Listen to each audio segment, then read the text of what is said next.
Hello and welcome back to another episode of Teaching Partner.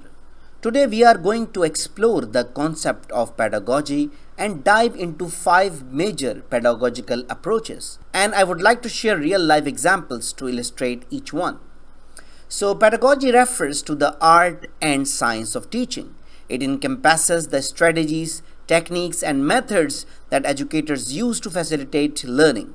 Pedagogy is not just about imparting knowledge, it's about creating an environment where students can engage with the material and develop a deeper understanding of the subject matter.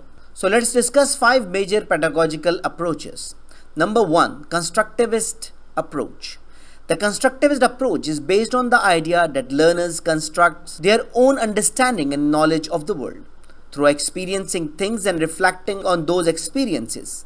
When teachers implement a constructive approach, they encourage students to use active techniques to create more knowledge and then to reflect on and talk about what they are doing and how their understanding is changing. For example, a science teacher might ask students to design their own experiments to understand the principle of physics.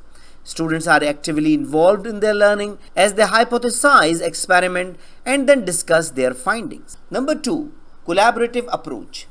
Collaborative learning is an educational approach involving groups of learners working together to solve a problem, complete a task, or create a product. This approach is founded on the idea that learning is a naturally social act in which the participants talk among themselves. For example, in a language class, students might work in groups to write and perform a play in the language they are learning. This not only helps them practice the language but also teaches teamwork and problem solving. Number 3, integrative approach. The integrative approach involves creating a learning environment that helps students make connections across the curriculum, integrating knowledge from different disciplines.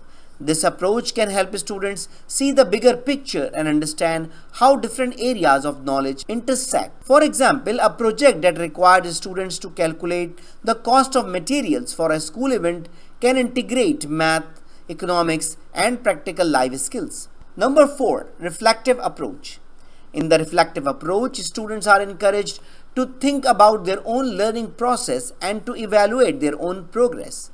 This can help them become more aware of their learning styles and strategies and make adjustments to improve their understanding. For example, after completing a writing assignment, students might be asked to write a reflection on their strategies they used, what they found challenging, and what they could do differently next time. Finally, inquiry-based learning.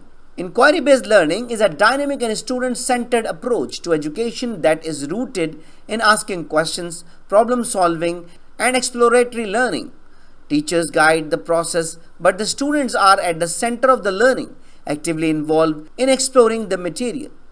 For example, in the history class, rather than simply lecturing about historical events, a teacher might present students with a historical problem and ask them to research and present their findings on possible causes and effects. In conclusion, pedagogy is a critical component of effective teaching and learning.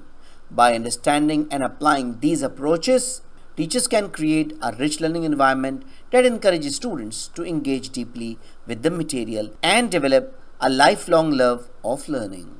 So that's all for today. I hope you enjoyed the video. I hope this video is very useful for you. So thank you very much. If you have any question, query, or you need any support for making a decision, don't hesitate to write an email to theteachingpartner@gmail.com.